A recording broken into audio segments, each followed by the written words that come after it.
If you could help us understand the role of a guru. When you say a Sadhguru, you're saying an uneducated guru. That's what it means. Because you don't come to a Sadhguru to know about the scriptures, you don't come to Sadhguru to know about rituals. Because the only thing that I know is, I know this piece of life from its origin to its ultimate, and this is all I know. By knowing this, by inference, you know just about everything because everything is made the same way. Today there is something called as a constructional theory, where they're talking about how the atom and the cosmos are essentially fundamentally same design, only the sophistication and complexity is multiplying. So the amoeba and you and me are made the same way, only the complexity has multiplied. Having said that, in what way is a guru relevant means, you're trying to walk on uncharted terrain. Every year, I trek in the Himalayas, in Nepal and Tibet. Once you go into the mountains, that illiterate Sherpa who is there, who has not been to school, but if he says right, you turn right, if he says left, you turn left. You better do that, otherwise you won't come back. You do that because he knows the terrain. The same goes for this. This is just an inner terrain. It's best to walk with somebody who's already walked the path. Otherwise, simple things will become complicated. What is next door, you will go around the world and come back to it. So, why is a guru needed? It can be done without it. I'm asking you a simple question. Even to learn ABC, the alphabet, you needed a teacher. But you could have learnt it by yourself, maybe you would have taken a lifetime, but the teacher taught it to you in a month or two. That's a big difference. So, like somebody was talking to me and they asked, what is this guru about? I said, this is the GPS, a living GPS, a guru positioning system, you know. If you want to find your way, it's best in uncharted terrain, unknown terrain, it's best to walk with somebody who's already done the terrain once or many times. Otherwise, simple things will become very complex.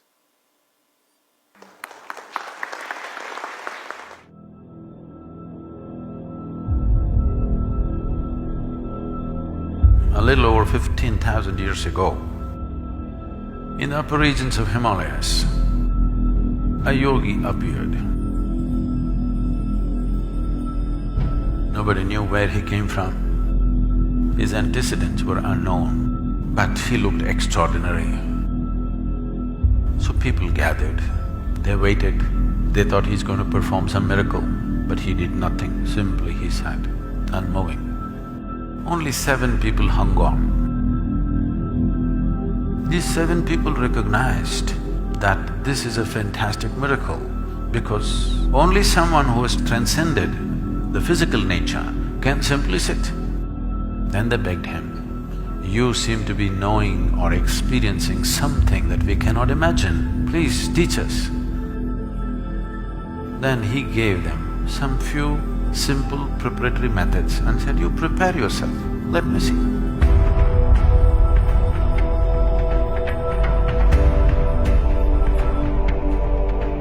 They went on preparing themselves.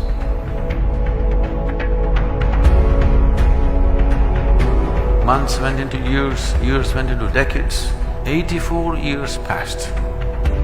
One day, he just looked, these 7 people had become shining receptacles. So this Guru Purnima, this Purnima or this full moon after the summer solstice, historically and also in terms of celestial arrangement of things, it's significant because Adiyogi chose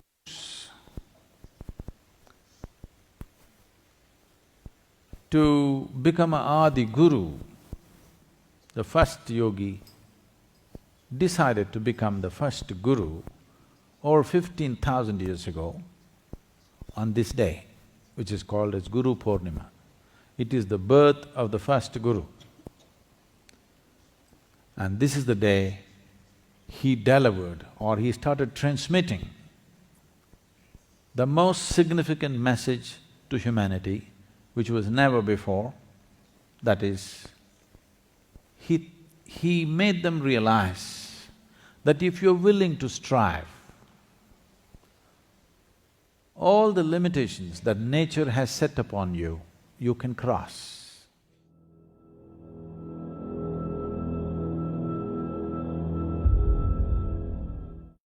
For spiritual life, whether one has to search for a Sadhguru or it happens. Where will you search and how will you know who is Sadhguru and who is not Sadhguru? You have no way to judge, isn't it? So how do I seek something? You just seek. You simply seek, I want to know. The more you become I do not know, the deeper your seeking is, isn't it? Seeking does not mean seeking something. Seeking means seeking that which you do not know. If you have to seek, you should not make any assumptions, isn't it so? You already made an assumption, God is sitting up in the heaven, I am seeking Him. This is not seeking. This is just hallucination. Seeking means simply seeking. Seeking is possible only when a deep I do not know has happened within you. If a vacuum of I do not know happens within you, Sadhguru will happen to you. You don't have to search, because you don't know how to search.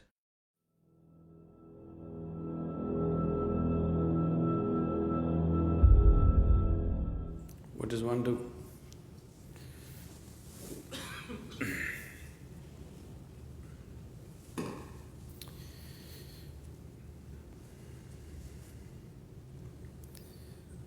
If you want to do it yourself, that's one way. Or you want to drive behind, you want to find your own way, that is one way. Totally without any help.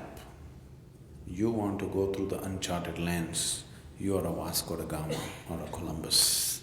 Now, if you drive by yourself, without a road map, you don't know what is just next building. To get there, you may go round the world and get there. Or in the process of going around the world, you may just get lost or fall dead.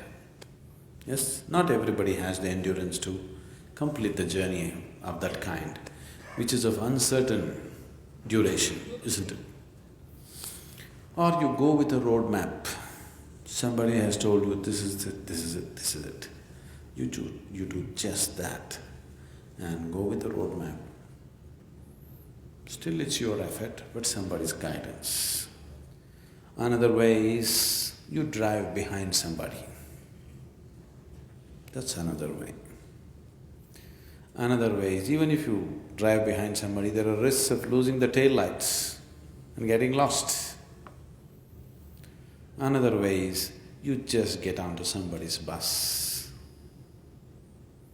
If you just get onto the bus, you sit there and you sleep off, still you reach the destination, isn't it? That's another way. So what is it that you're ready for is something that you have to decide.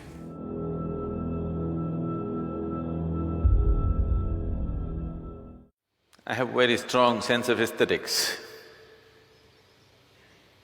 Because of that, only if you strive to keep yourself open,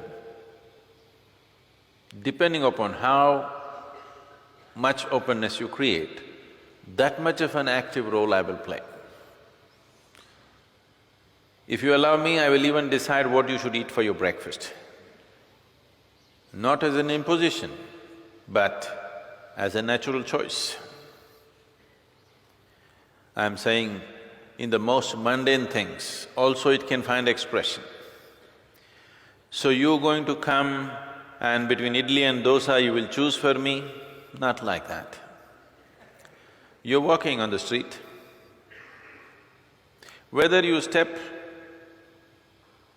into your pit or on the road or on the pavement is determined not by you, but by the sunlight, isn't it? In that sense, yes, every aspect. If you are willing, if you want to have your own life, it's up to you.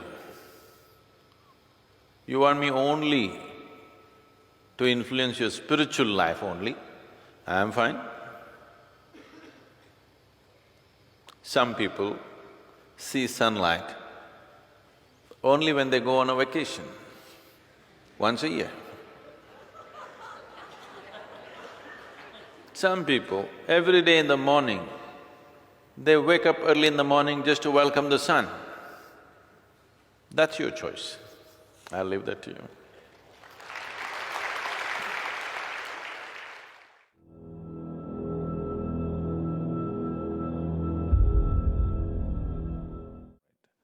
I've said, once you sit with me even for a moment, then there is no such thing as privacy in your life. So the moment you sat with me, particularly initiated by me, after that there's no such thing as whether it is on or not, it is on all the time. It is just that you are expecting grace just to fulfill your plans. Most people are only expecting grace to fulfill their plans because this is an old habit of going to the temple, church or mosque and telling God what he must do. If he does not do, you will change your God. So this is an old habit. So grace is not about fulfilling your plan. Grace is about fulfilling life's plan for you. This is not about fulfilling your petty plan because every day your plans keep changing. At different stages in your life, many times you thought this is it and next moment you change your decision. So, grace, a guru's grace is not designed to fulfill your plans. Guru's grace is designed to fulfill the life's plan. You as a piece of life, to fulfill its plan, to make life arrive at its fulfillment, not to fulfill your immediate plan. You want to go on a vacation, go, Sadhguru, why are you not helping me? This is not about that. So don't every other day keep on questioning, is it there with me, is it not there with me? I won't be wasting my life with you if I could not sustain the support and make it happen.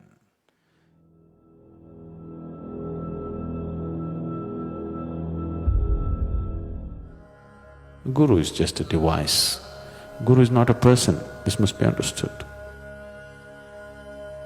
Only when you begin to experience me as something more than a person, only then I am your Guru, till then I am not.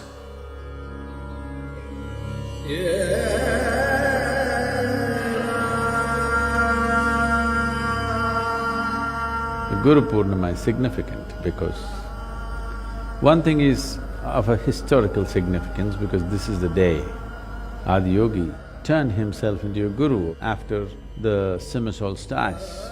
This first full moon has a certain impact. It is generally considered as a day of grace, and that is the day the first guru chose to teach. So it's significant reminder for us, for every human being on the planet, because everybody lives in their own limitations of body, mind, social structures and strictures, all kinds of things. It is for every human being, it's important to know that there is a way to be beyond these things. That's the reminder of the Guru Purnima.